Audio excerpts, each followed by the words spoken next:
Alright guys, I decided it might be productive for me to just read out Andrew Yang's media fragmentation policy. And I'm not trying to insinuate anything, but if this doesn't sound like blatant censorship policy to you, I urge you to consider what a reunified press has done in our country. It has allowed us to believe that 3 bullets can cause 5 holes in a president. I mean, most people might not believe it, but that's the official story. Among very many other things, it has allowed people who do horrible things to kids to get away with it for a very long time. It has allowed lies about WMDs and the like to do crap. We've got a candidate who is suing Google and very outspoken about such things.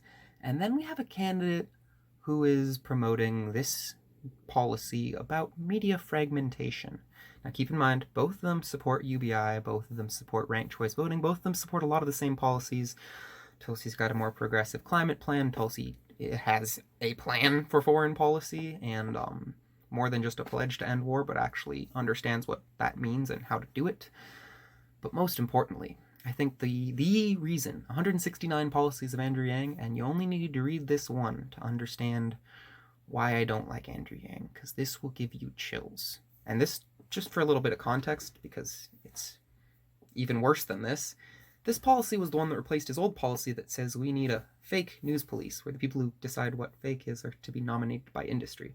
And we need media czars in every, I think he even used the term media, no, I think I use the term media czars, but media czars in every state that are watching over the press and making sure it stays good and honest. One for every state representative. So, needless to say, those ideas had to go out the window, so it replaced it with local journalism fund, not independent journalism fund, mind you. So if you're a locality that happens to be very corrupt, the organizations in your corrupt locality get to decide who gets to be a journalist. So I'm not sure exactly how that supports independent journalism, and UBI supports independent journalism, but again, Tulsi supports a UBI that will also allow people who need extra support for food stamps to feed their kids on top of a UBI to get it, because that's Humanity First, is making sure that I get $1,000 a month. CEO gets $1,000 a month. Anybody who wants it gets $1,000 a month. Do you know who doesn't get $1,000 a month? The person who's already getting $300 a month on food stamps, or $700 a month on various aid, or over $1,000 on various aid packages. And if they switch, yes, it frees up their ability to go do other things now, so they can now pursue whatever they're going to do. But what if they can't? What if they're disabled? What if they have a lot of kids and don't have time to work? It doesn't really matter, really. What if they want food?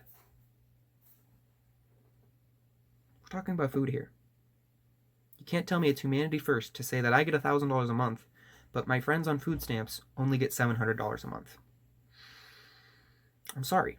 You can make it so that if you sign up for UBI, you disenroll from food stamps. And then if you want to, you can re-enroll. But you cannot tell me that saying that people who are hungry shouldn't get food is Humanity First. There's a candidate supporting a UBI that wants to do that. Okay. Now, I don't mean to throw shade. I really don't. I just want you to take a realistic survey of both your candidate or all your candidate options. I don't mean to discount the other two, I think, very real candidates out there in Bernie and Warren. I don't think Warren's a real candidate in that I think she's very much a corporate sock puppet that they're very comfortable with nominating as the next president, but I do think she is a very real potential option for 2020 as the nominee. So that's what I mean when I say real. But when you compare Tulsi and Yang, they're both very similar. They're both dark horse. I think Yang is very dark horse light, but you can disagree with me if you want. He did get promoted in an interview with Bernie Sanders on The View. Whoopi's like, "Hey Bernie, have you heard of this guy Andrew Yang? He's promoting a UBI. Why don't you promote a UBI, Bernie Sanders? Have you heard about this guy that you're campaigning against for the last several..." I'm sure he's heard. And you can give him a chance to respond. You can say that's just promoting honest discourse. But let's be honest.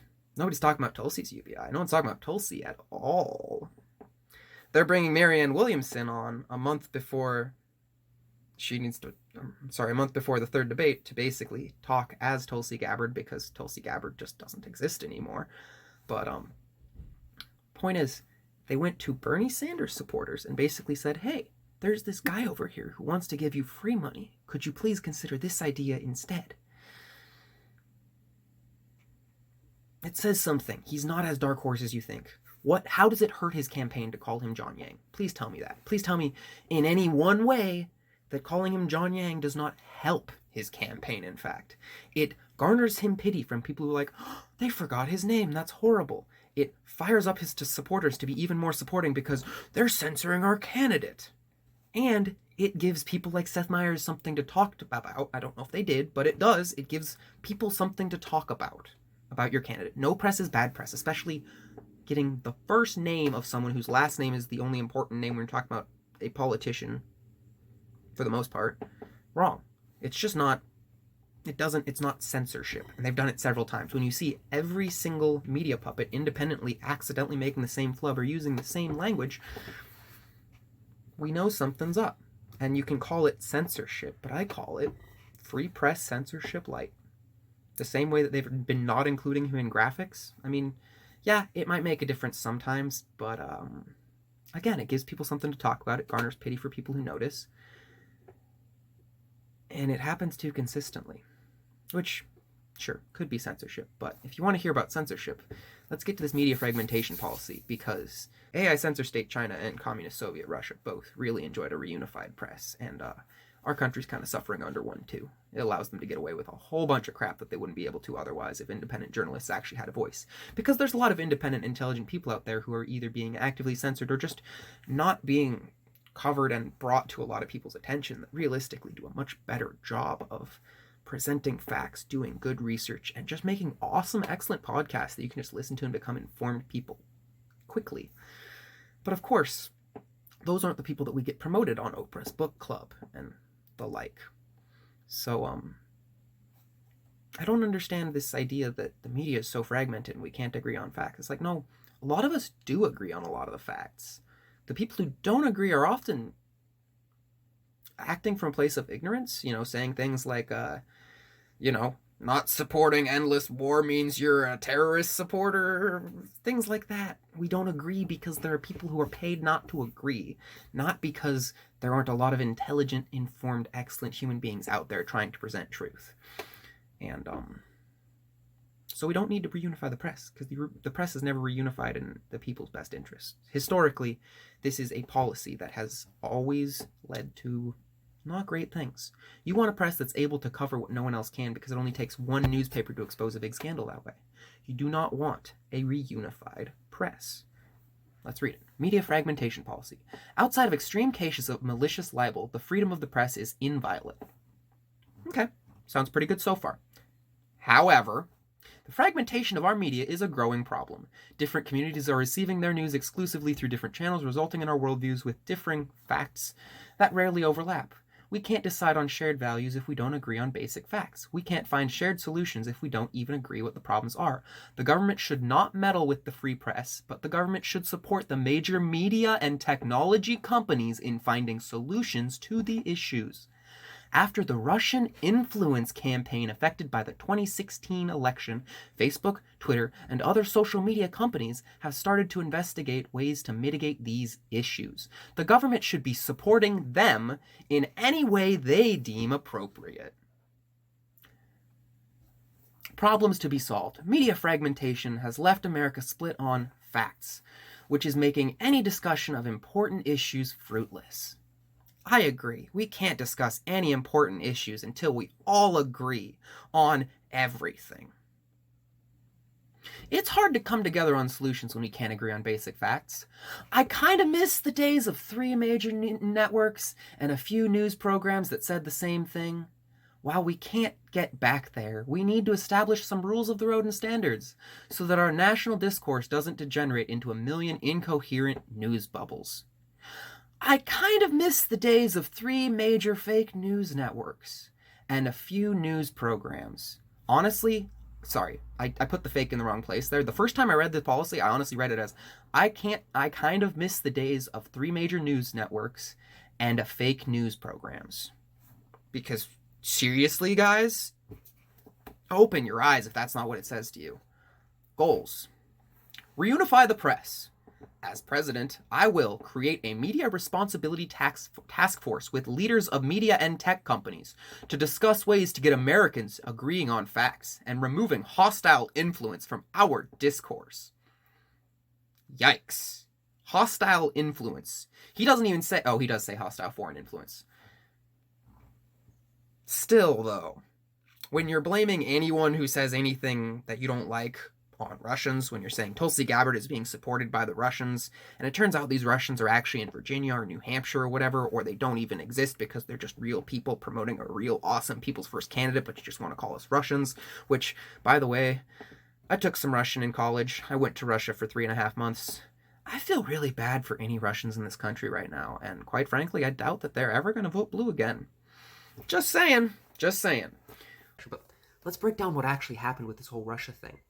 Russia, private citizens in Russia, hired some people to go on Twitter and Facebook and talk to us and try to sway our opinion about who we should vote for. And even the mainstream media outlets admit it wasn't very effective. And then some company in Virginia tried to make fake Russian bots that were actually not Russian bots. They were just Virginian bots. So we had the same thing in our own country, doing it in our own country, but it's compared to the actual election rigging, we're talking about people in a foreign country exercising free speech. And I don't understand. I mean, sure, you might argue that why are Russians talking to us about politics? But quite frankly, if I do a ton of research into Canadian politics and I find out that there's some horrific scandal out there and I have some Canadian friends, I'm going to talk to them and tell them what's going up. And yeah, the Russians don't have any American friends. But at the end of the day, again, compared to the election meddling that is happening in the DNC, the censorship that is happening in Google, the things that happen in our own country to sway votes very directly, very blatantly, keeping the most Googled candidate after all 3 debates, including the one she didn't show up for, off the 3rd debate stage. So, I mean, she didn't show up. Wasn't allowed to. Sorry, but any excuse to censor a voice just because it's foreign or inflammatory or whatever usually gets taken too far. And this seems like a really good policy for the people who currently like to call anyone who doesn't support war a terrorist supporter. That sounds to me like hostile foreign influence. Ooh, you want to support them terrorists. It's just another Patriot Act. I'm sorry, but it's not good. And then he finishes off with a really hard-hitting, like, this is going to resound with all of our guts. This is what the people really want and demand and deserve. This is why Tulsi Gabbard suing Google has gotten everyone so fired up and excited. Allow this task force to operate free from government influence. We'll support them, not direct them. And you might say, good, we won't have government influence in our free speech. I'm sorry, but how's that going to stop the CIA from hiring people inside a company anyway? 1. And 2, the government is the only part that we get to have any say in. I don't get to elect Jack Dorsey. They just do their thing. And right now the problem is they've got too much ability to do stuff without any of our say-so. So you're now suggesting that we should allow the task force to operate free from government influence. The task force that is nominated by leaders of media and tech companies to discuss ways to get Americans agreeing on facts.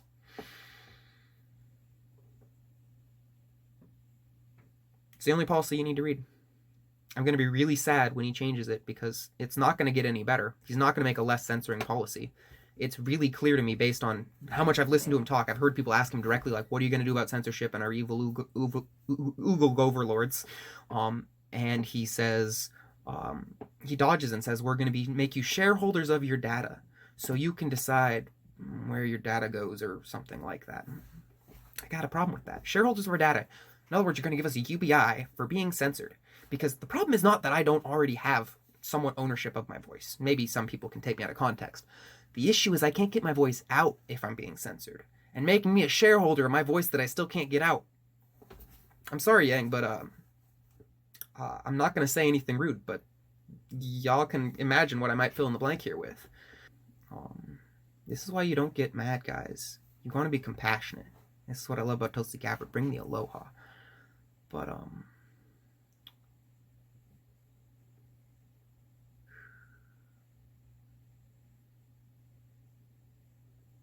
government influence. Maybe that's a good place to go from here. We need some government influence. At the end of the day, it may be somewhat corrupt right now, but it's still better than Lockheed Martin and some of these censoring giants and the multi-international companies that are chopping down the rainforest and trying to sell us oil that is way, way, way obsolete and trying to prevent us from having technology that could be sold to us once and then never need to be sold to us again, that could be rolled out in about 7 years by 2035. Gee, who's talking about that? Oh, I wonder. It's not Andrew Yang or Bernie Sanders talking about sustainable economy by 2050 and nuclear energy. I'll tell you that. We can do a whole lot better than nuclear, wind, or solar. And there's one candidate who's going to change the world. Oh yeah. Oh yeah. But we need some government influence sometimes. When there's a company that is actively limiting the speech of people who want to speak up against these various industrial complex giants, at a certain point you need to recognize that maybe a little oversight that's not, a task force nominated by leaders in the tech companies and stuff, some people who might have the ability to do something good. I don't know who, but perhaps people to be elected directly by the people. What a novel idea, government elected by the people. At the very least, not letting the tech companies patrol themselves. They've been doing that for a long time, and I'm not down for making that an official policy so they can say, oh, don't worry, the board's looking at them, because that's what we have on Wall Street, and it hasn't worked, which is another reason before we wrap up that I'm not really super keen on Andrew Yang. He's got a lot of policies that just are kind of band-aids to the issue. He's identified the issue and calls it out and says, yes, that's a core issue that we have that is making us lose money and do these things. And my solution is a mediocre band-aid. Quite often. Not always. He's got some great issues, great answers too, but Wall Street and campaign finance reform and things of that nature. Yes. Sorry. So Wall Street. Cam Yang's plan to take down Wall Street is, if I remember correctly, maybe some minor taxation, but I think that was mostly going to target Amazon. And he's going to make it more illegal to defraud the people. Is he trying to bring back Glass-Steagall, the most effective bill that protected the people for a very long time in this country until it got repealed back in, I want to say, 89 or so? No. He just wants to make it more illegal to do the things that they already don't get prosecuted for. But if they do, now we can hold the CEO of these companies accountable. Which, that's great, because the CEO is definitely not just a puppet they put there anyway to, sit there and look pretty while they make money behind them because they don't want to be exposed to that public pressure anyway, but not always, but sometimes. Certainly that is a thing that does happen. Just saying. So now it'll be more illegal for them to do the things that they currently don't get caught for. And there will be a board, but not the SEC. It'll be a different board that's going to watch them to make sure they don't do anything wrong. Yeah. That's great. That's really what we need right now. And again, I'm not trying to throw shade. I'm just presenting the fact that could be a very lackluster policy. It could be what we more or less need, just, very vague and poorly described. But you can't just keep coming back to me with, I'm sure he's a good man, he's a family man, he's going to do the right thing. Because at a certain point, you need to approach this with some skepticism. He's got a very corporate background, and, we've been promised change before. Who is really talking the talk and walking the walk? It's not necessarily about policies. I mean, policies are important because that tells you what they're going to try to go for. But those policies are just what they're going to try to enact when they get into office. They've still got to fight for the people to actually do it. They've still got to stand up to a whole bunch of corrupting influences and have a backbone and fight for every issue that matters. And also politic and, get it right. Build bridges. Not call everyone that, half the country basically crazy racists or whatever. Andrew Yang more than once in his book said that anybody who's anti-government, he didn't say anybody who's anti-government, but he said one time he said anti-government militant radicals, and one time he said anti-government people from becoming, or from anti-government people acting as, I don't remember what it was, but basically saying that anyone who's anti-government, or a significant portion of people who are anti-government, are militant radicals, saying that trucker veterans are just one paycheck away from becoming rioters. And yeah, they're protesting, and yeah, they're going to lose their jobs, and yeah, we should enact policy to support them. I agree with all of those things. Those are great things. think Tulsi's going to do all those things, quite frankly. She's talked about a lot of those things already. I also don't think that the self-driving cars are quite... I think that Andrew Yang is a little bit disingenuous with how many people are losing their jobs purely from automation. Because a lot of jobs have gone overseas. Trump has had a major effect in bringing jobs back. And some of those jobs are archaic jobs, but some of them aren't. And I think UBI will help a lot with that. But I think that picking the guy who's going to optimize us instead of the one who's going to stand up for us is a mistake. He talks in this book about liking power and status and playing with money. He taught JP Morgan bankers how to make more money and do their jobs better after spending only 3 months in a law firm after going through law school. Now, I don't know about you or me. I don't know about you, but for me, after getting that much law school debt, I mean, his family must have been pretty well off and been able to afford it, but you don't just drop out and then go do something else. And he spent 3 months here, 6 months there, 9 months there, a little bit here, a little bit there. Founded a bunch of companies that failed, but keeps being given new CEO-ships from his friends because somebody who's failed 2 CEO-ships, he's worthy of another one, right? He knows how to be a CEO. I mean, maybe, sure, but after you've had 2 failed CEO-ships and 1 company that you sold and you found your new job company for America that ends up becoming a job company that makes less than 1% of its goal jobs after 8 of its 15 years. It's a 15-year goal, and they made, I want to say, like 2,000 jobs out of 200,000, something like that. Kind of weak. That's after 8 years. But after less than 1 year of founding this company, he was nominated as an Obama White House ambassador for change for the great job he's done with this underperforming company. How do you know it's a great job if the company just started?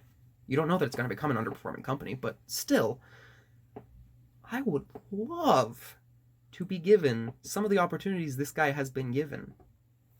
It's just, I'm not saying he's necessarily corporrupt, but I encourage a healthy dose of skepticism when it comes to someone who is promoting active censorship policies, working with big tech, is supported by big tech, and claims to be grassroots. Because we've seen AstroTurf grassroots candidates before. It's not an uncommon idea. I mean, when you look back to World War II in Germany, there were a lot of economic reform that really needed to happen. And the idea of switching the economy to a work-back dollar instead of saying, well, if we don't have enough British pounds, we can't pay for things, so we need to work hard so we can grub for their money. Instead of just saying, no, we're people, we can work, we can make our country work. I'm not trying to say there aren't a lot of horrible things and wrong things that happened in that country during that time period, but at the end of the day, like, there was economic reform that really needed to happen. They called it the German economic miracle. And it's been wiped from our history textbooks because that lesson is one that they're afraid of us learning, that we can have a work-back currency. We don't need to have gold standard, or you can back it by the fact that if there's a job worth doing, you pay someone to do it. And as long as you give enough people jobs worth doing, teaching, healing, medical care, construction, building things that are worth building, keeping roads maintained. Like, as long as, if it's a job worth doing, if that road needs to be built, hire someone to build the road. Someone will have more money to then go buy food, supports the farmer. The economy is only going to crash if people don't think their money is worth anything, if they can't buy anything with it, or if people have a panic. But if everyone agrees, like, yeah, I work hard, you work hard, I trust that if someone's paying you to do something, it's a job worth doing, and then we make sure that there's enough oversight so we can all look at each other and be like, okay, that mafia dude over there is paying a bunch of people $20 million to walk around and, wax the floor with their shoes, or I don't know, whatever people might want to do. You need to put some oversight in, sure, certainly. But at the end of the day, as long as you keep people working, doing things that are profitable and productive, I mean, you build a shopping plaza that is going to have businesses in it that are going to churn a profit, then you don't necessarily need to, you need to be able to get the land, you need to be able to pay the contractors. But why do you need a loan at a bank when you know it's going to turn a profit? You don't. The thing is, that's the lie that we've been sold, is that the people who have money are the people who get to dictate what gets done. When we can all recognize that, parks give some public good, teachers give some public good, even if they're not profitable. And that's not exactly, it's not an issue with Andrew Yang there. That's just some basic facts. That's people powered humanity first capitalism, and I think that Andrew Yang is talking a lot about that. And like I said, I respect and appreciate a lot of what Andrew Yang's saying. Much like Elizabeth Warren, he's saying a lot of the right things. But the issue is some of the things he's not saying. He hasn't once mentioned traffickers, and I think UBI is going to have a huge impact on that. And his censorship policy, even when directly asked, he just says, shareholders of your data and get used to being surveilled by door cameras on the street because you just can't expect to not be surveilled anymore.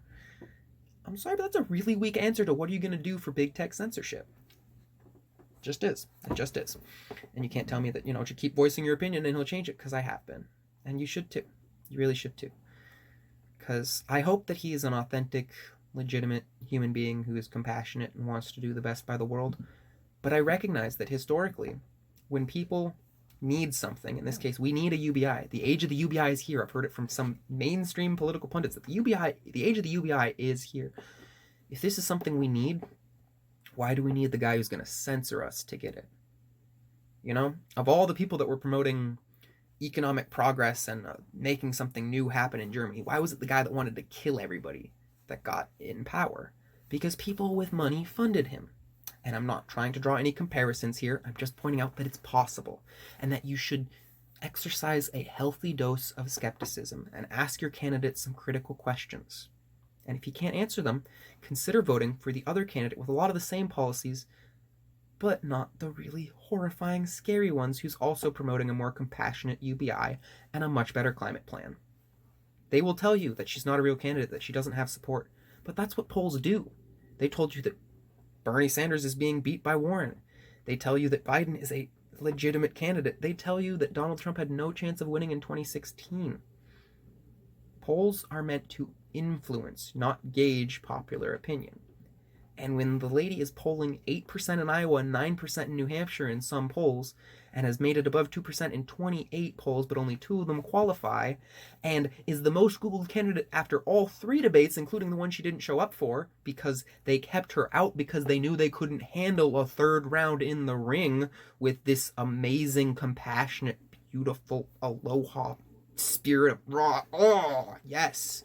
What the people really need, what the people have been demanding since 1965, boys. Sorry, I get fired up about patriotism, and she truly is the most patriotic candidate I've ever seen run for office. Have you ever seen someone drop out of the campaign trail for 2 weeks to go serve their National Guard duty? And they didn't report on it. Absolute crickets, silence. Do you know how much Baby Bush would have been bragging about, oh yeah, look at what I'm pictures all day? Tulsi's amazing. There's a reason they fear her. But we're going to have a good option in 2020. We are.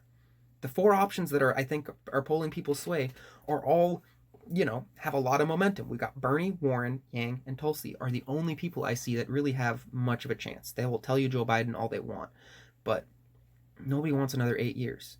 People might like Joe Biden for probably name recognition reasons, or just wanting a return to something a little bit less insane. But they're not going to show up for Joe. They're not going to show up for Kamala. They're not going to show up for Pete. They're going to show up for the 4 unnamed. And of those 4, can you really complain that much? I mean, I can understand not wanting Warren. I can understand not wanting Yang. So let's look at Bernie and Tulsi. There are people who think that Bernie is the crazy socialist, and whether you do or not doesn't matter. The fact of the matter is there are people. We're talking about an election here. We're talking about who's going to appeal to the most people and get elected. Those same people are voting for Tulsi Gabbard. Some of them. Because they wouldn't think he's a crazy socialist. They just wouldn't care if they were diehard Trump supporters, is kind of the point I'm making. There are people we will not be able to pull, but there are a lot of people we can. And you know who's pulling them? Tulsi Gabbard. And Andrew Yang. I'll give him credit, no doubt. But once they realize that he's a corporate censorship candidate who wants to take away people's jobs, there are going to be a lot of people who really are going to go away from Andrew Yang and be like, Donald Trump's done pretty good on this whole job thing, and I don't really see AI taking over being as big of an issue as you're making it, Mr. Yang, but I think if you get elected, you're definitely going to make it a big issue, so I'm out. We're talking about what everybody's going to think here. We've got the UBI progressive candidate who doesn't have the crazy socialist label, who is pulling people from the right. Vote for who you want. Vote with your heart. May the chips lie where they're going to fall. I truly believe we're going to change the world. The primary is the election this season. Once we get to the general, we've already either won or lost. And when I say we, I'm not talking about the Democratic Party voting blue no matter who. I'm talking about America and Americans. Because I do think that there are worse things in this world than voting in Donald Trump in 2020. I think it is an objective, horrible thing that if we do, because we've got such great options in the field right now, and I think that we have hope for such a great future. But I will happily admit that there are worse things that we could do in 2020 than vote back in Donald Trump. I think voting in Joe Biden would be a worse option than Donald Trump. And I would love to hear you disagree with me on that.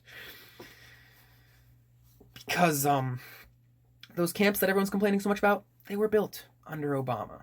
And Joe Biden is not Obama, but he was sitting there. And President, my boss, was, not exactly calling the shots either. You can say what you will about the Congress being red and this and that. But at the end of the day, he says, we'll cure cancer. We could have already cured cancer. Let's just throw that right out there if you're not already aware. He's talking about biometric scanners on our guns. He's losing it. The only people who say he's a serious candidate are people who want you to vote for Warren, because if you don't vote for Warren, it's going to be Joe Biden. I'm sorry, it's not. If you don't vote for Warren, it's going to be Bernie Sanders. If you don't vote for Warren, it's going to be Tulsi Gabbard. All right, guys. Hope you've enjoyed Gabbin' Aloha America. I'll see you next time. Let's keep the freedom up. As Nico says, find your balance. I really appreciate that. Thanks for sharing, riding along, listening up. Feel free to engage in some healthy discourse on YouTube or on Twitter, and feel free to go and challenge the people who are willing to try to stand up for these false ideas. It is important right now. In 2020, we actually can change the future. It's not about just keeping your head in the sand and not paying attention to politics. So many people have recognized that politics as usual isn't working from 2016, because we had truly the lesser of two evils in the most literal sense in 2016, and most people threw up their hands and said, I'm not voting. And this shit is crazy, and I need to pay more attention to this next year. Well, eventually they figured out that they need to pay more attention for 2020. Anyway, campaign with your friends. Go tell people. Get out there. And don't be afraid to stand up against people who are wrong. The tag "where we go one, we go all." If that's ringing some major red flags, like, oh my gosh, I knew he was one of those people. Well, hate to say it, but I'm a bit of a wood carver. I made this myself the other day, and yeah, I do think that there's some power in "where we go one, we go all." Because, get this, we're not talking about, you can say what you will about the, people who may be tweeting from planes and using coded messages and this and that, but the core concept that people on the internet coming together, doing research, and presenting articles that other people might not be familiar with and aware of, making sure that if anybody can find some juicy fact and verify it, because that's another thing, there will always be people immediately going like, I haven't heard that fact before, I'm going to go verify. And, from that, you don't necessarily need to verify every single thing personally, but you need to find somebody who has verified it, and then you can have it verified, and you know that to be a fact. Bottom line, if somebody finds out that this thing's wrong, it gets blown up. You become a hero on this microcosm of the internet trying to figure out what's going on and what is different from fact and fiction. And when I say that we don't need to reunify the press to figure out what's real, this is what I'm talking about. There are people already doing this, already making it a full-time, part-time job of figuring out what the truth is and what's actually going on in the world. And they're much more on it than people would lead you to believe. We're not disagreeing on a whole lot of facts, but this idea of where we go one, we go all. Anytime you see anybody propagating BS, lies, and misinformation, or divisive, close-minded idealism, promote opening, compassion, truth, thinking about it objectively with more facts than they might be aware of, presenting to them and presenting to the people who might be listening any facts that they're clearly ignoring. And if anybody sees people that need backup, giving it to them. If anybody sees someone lying, presenting the fact that they're lying, and making sure that we all have eyes everywhere so that we can come to the truth. So that if someone finds a really juicy truth, it gets to me. All I need to do is listen to, a bunch of different YouTubers, and it filters up. I'm keeping up with a lot of public events, and I'm finding out a lot of what's being BS'd about. And sometimes you can't figure out the truth. You can figure out it's one of three different truths. Either these people are lying, those people are lying, or it's this thing. But often that's good enough. When you're putting pieces together, you just, keep these puzzle pieces a little bit nebulous, and that's fine. You can figure out a lot pretty just objectively, truthfully. the idea that we can work together to figure out more than we have time for independently, is not a crazy conspiracy theory. It is the most powerful tool ever given to popular humanity so that we can stop being lied to and start making sure that we get the best candidates possible elected from here on out. Because we will be able to call out anyone who is mildly corporrupt as a group and go, all right, what's the consensus out here? That's how I'm voting. And you don't necessarily need to pay attention all the time. You can just come in and talk to a bunch of people and you'll be like, okay, why are they flaming her? Why are they flaming him? Why are they flaming him? Who's bringing the truth? Where are the trolls at? Don't listen to the trolls, listen to the truth. And you're going to figure out, it's not brainwash. You're still your own free will person. You're just absorbing facts and then coming to your own, well-informed conclusions based on everything you know. You're becoming a more well-informed voter. It's not crazy conspiracy theory. It's the 21st century. It is the solution to being lied to. It is the answer to how we reunify the press without reunifying the press. Because a reunified press is never going to be able to speak out in certain areas. I mean, you're a terrorist supporter if you do, right? We can't be lied to anymore if we all have each other's backs. And that's why one of the reasons that I believe that censorship is one of the biggest issues in 2020. Because if you can make something like that go away, you can keep lying to people with a reunified press. And some of the language that Yang used makes me really believe that he's not going to support whistleblowers, that he's not going to support the people that are part of this truth movement. If you can ask him a direct question on it and he will respond in the affirmatory, like, oh yeah, I love this letter. It's my favorite letter in the alphabet, and anyone who's part of that movement is amazing, and I'm going to do everything I can to make sure that their voice is, part of our reunified press so we can really get people learning real history and economics, and I'm going to talk about people peddlers, and I don't really see that happening. I think that I know. I feel from the cosmic truth connection that I have been really engaging with a whole lot more in my recent life. I know that he's bought. But if you would like to challenge him on that, I don't think he's the family man you believe him to be. Ask him as many questions as you want until he is exposed to everybody. Because I think it's really important to recognize that there's a UBI candidate that doesn't want to take our free speech. And then there's the UBI bribe they set up as a backup plan.